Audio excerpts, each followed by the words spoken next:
국가 중심 세계 지도의 관점에서 언어에 대해서 이야기를 해보려고 합니다. 앞부분에서는 어, 국제 도시 또는 국제 특구 도시에서의 영어 사용에 대해서 이야기했는데, 과연 영어 사용에 대한 부분은 어차피 국제 교류에 관한 부분이고, 반대로 예를 들어서 한국에서 활동하는 외국인이 지금 200만 가까이 된다는 이야기가 있습니다. 200만이라고 하면 그 숫자는 5천만을 기준으로 했을 때 0.5%, 0.4% 정도 차지한 아주 많은 인구에 해당하는, 음, 그 인구가 어, 결국에는 대부분 한국에서는 사실 한국어를 쓰는 외국인과 영어권 사람들이 한국어를 잘 못 쓴다라고 얘기를 해요. 왜냐하면 한국 사람들이 영어권 사람들한테는 주로 영어를 사용하려고 하는 성향이 많기 때문에. 그래서 이 부분에 대한 건 어차피 만약에 한국의 국제도시화 기준으로 해서 그 업무상으로 그렇다 그러면 뭐 영어 사용하는 부분은 뭐 괜찮은 부분이라고 생각할 수 있지만, 그렇지 않은 경우에는 좀 다른 얘기다. 예를 들어서 오히려 지금 오픈하고 들어갈 수 있나요? 여기 아니라? 맞는데 발 치시겠어요? 네네. 몇 명이? 네 명. 아, 네 명? 많이 참. 4천 원 드릴게요.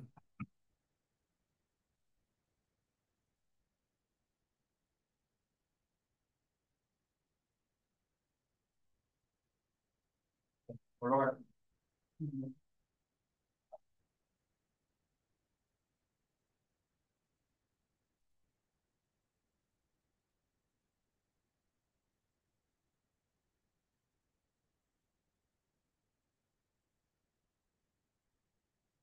또 한국어를 사용하는 그룹과 영어를 사용하는 그룹에 대한 부분을 좀 구역을 나누어서 이야기를 해보려고.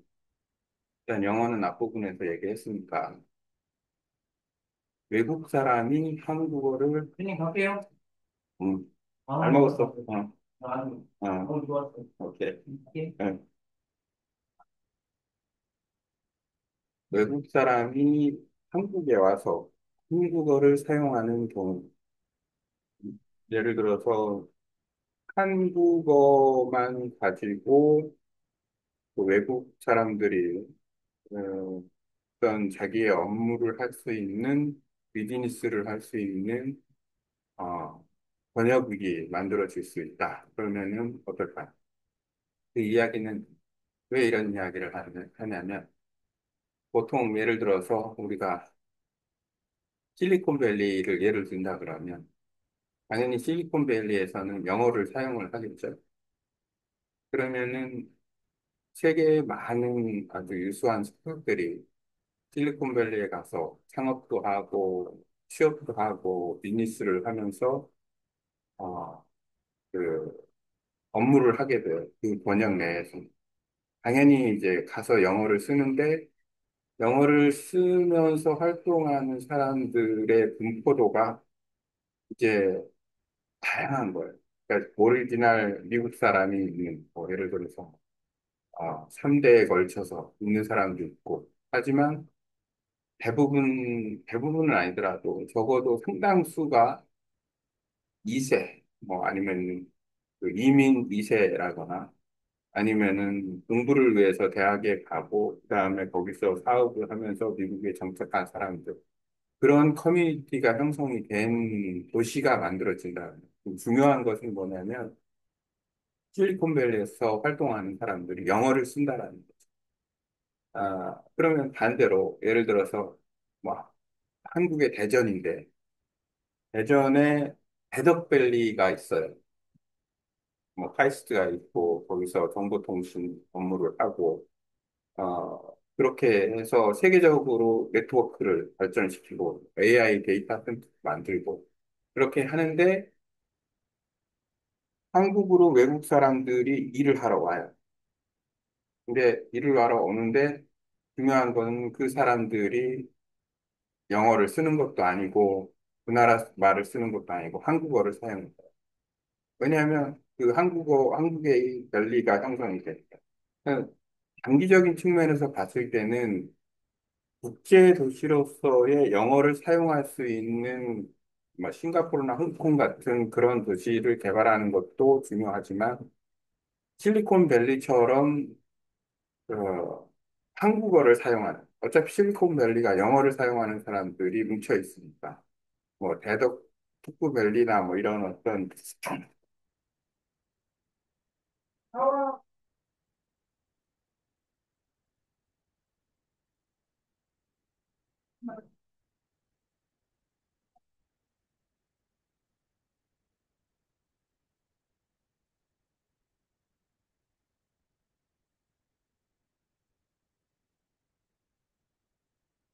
그런 특구에서 장기적으로 봤을 때 장기적인 정책으로 봤을 때 한국어를 사용할 수 있는 테크밸리를 만드는 의도적으로 인센티브를 주는 거예요. 왜냐하면 어차피 외국 사람들이 한국에 와서 공부를 하면 한국어를 배우고 한국에서 기술을 배우고 그다음에 그 기술을 사용해서 한국어로 잘 하게 되면 어떤 이점이 있냐면 똑같은 실리콘밸리와 똑같은 이점이 있다라는 거예요. 한국 내에서의 외국인들하고 소통할 수 있는 사업 구조 그리고 그게 선순환이 되면 유능한 외국의 인재가 한국어를 배워서 한국에서 비즈니스를 하고 또 외국에 나가면 또 그게 네트워크가 형성이 돼서 전체적으로 큰 형성을 할 수 있다는 기반이 형성이 된다라는 거. 비즈니스 기반이. 그럼 예를 들면은 중국 같은 경우에도 만약에 그런 중국의 큰 뭐 항저우 같은 테크밸리가 있다 그러면은 거기에 외국 사람들이 많이 들어가서 중국어를 사용하고 중국의 커뮤니티를 만들고 하는 그런 그 일종의 그 모국어 패러다임이 형성이 되는 거예요. 기술이 발전이 돼요. 일본도 마찬가지. 근데 그 부분이 어느 정도 형성이 돼 있느냐가 상당히 중요한 포인트가 아닐까라는 생각이 들어요. 왜냐하면 이미 영어권 국가들은 그런 부분에서는 강점을 가지고 있어요. 이제는 언어가 장애 요소가 안 되는 시기가 왔으니까 그걸 더 활용을 잘 하면은 영어권 국가만큼이나 한국어도 어떤 미래 설계를 잘해서 한국어를 사용하는 외국인들이 와서 한국에서 비즈니스를 하고 커뮤니티를 구성하고 발전을 시키면 거기서 얻는 가치는 더 크다라는 거예요. 왜냐하면 비즈니스 네트워크가 형성이 되기 때문에. 미국에서의 빅테크 기업이 커지는 이유 중에 하나는 뭐냐면, 물론 거기에 다양한 사람들도 있지만, 기술 개발이 세계적으로 뻗어나간다는 거예요. 왜 기술 개발이 세계적으로 뻗어나갈 수 있나를 생각해 보면, 미국 내에 있는 사람들이 세계 곳곳에서 온 사람들이 많으니까 문화적으로, 정치적으로, 그 다음에 어떤 여러 가지 기술적인 측면에서 세계로 뻗어나갈 수 있는 발판이 많은 거. 마치 거미줄이 연결이 되는 것처럼. 그러니까 이런 전략을 갖다가 이제는 앞으로 미래에 이런 전략을 써야 된다.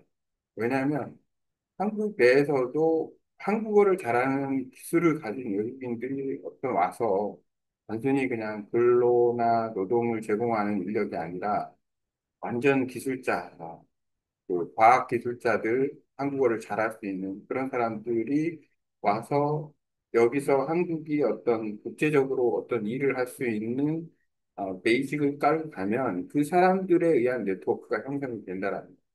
그러니까 일종의 기업형에서 뭐 삼성이나 이런 곳에서 그 세계화할 수 있는 것도 그런 전략이 다분히 있을 텐데 지금 현재 한국이 반도체나 이런 쪽으로 더 확대를 한다거나 그랬을 때 그런 전략을 갖다가 잘 사용을 해야 된다라는 거고 장기적인 측면에서 봤을 때 한국어를 잘하는 전문가, 한국어를 잘하는 한국 사람은 당연한 거고 한국어를 잘하는 외국인, 그 외국인이 전문가, 어떤 분야의 전문가. 그리고 그 전문가가 구성이 되는 실리콘밸리처럼 외국인들이 특화된 어떤 비즈니스 특구. 근데 그 비즈니스가 한쪽에서는 국제국에서는 영어를 사용하지만 또 한편으로는 한쪽에서는 한국어만을 사용하는 거예요. 왜냐하면 그게 더 유리한 부분이니까. 왜냐하면 이 사람들은 한국어를 사용을 했을 때 한국에서 수많은 사람들과 비즈니스를 창출할 수 있고 또 이 사람이 그 자기 몸으로 돌아갔을 때 한국 사람들과 네트워크를 형성할 수 있는 거예요. 그러니까 더 오히려 그 수적인 측면에서는 더 많아. 한국에서 영어 듣고와 한국에서 한국어 듣고 기준으로 따지면 네트워크를 생각하면 예를 들어서 이런 거, 음,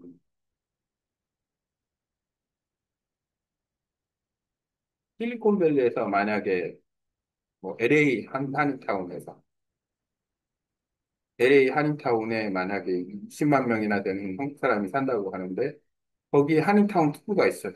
거기에서는 한국어만을 써요. 주로. 그랬을 경우에는 뭐 기술적으로 무슨 발전도 하고 이러겠지만 네트워크가 형성이 안 된다라. 근데 반대로 그 실리콘밸리에서 영어를 많이 쓰는 사람들이 있어요. 그러면 세계적인 네트워크가 형성이 된다라. 그런 것처럼 아, 영어도 필요한 부분이 있지만 국내에 한국어를 사용할 수 있는 그 특구가 형성이 돼야 된다라는 부분. 근데 이게 전략적인 부분까지 연결이 돼 있어야 됩니다. 단순히 노동이나 이런 어떤 회사에 취업해서 살아가는 외국인이 아닌 아, 지역적인 어떤 특성, 그다음에 어떤 허브가 될 수 있는 인재를 수용할 수 있는 그런 곳에서의 한국어를 사용하는 전문가들, 외국인 전문가들과 함께 비즈니스를 만들어가는 어떤 큰 구역을 만들어 놓으면, 그것 자체가 이제 상당히 발전된 모델이 될 수 있는 거고, 그런 모델로 해서 국내 대학이나 이런 데가 더 돌파구를 찾거나 게 되면 훨씬 더 나은 비즈니스를 만들어 갈 수 있지 않나라는 생각이 듭니다.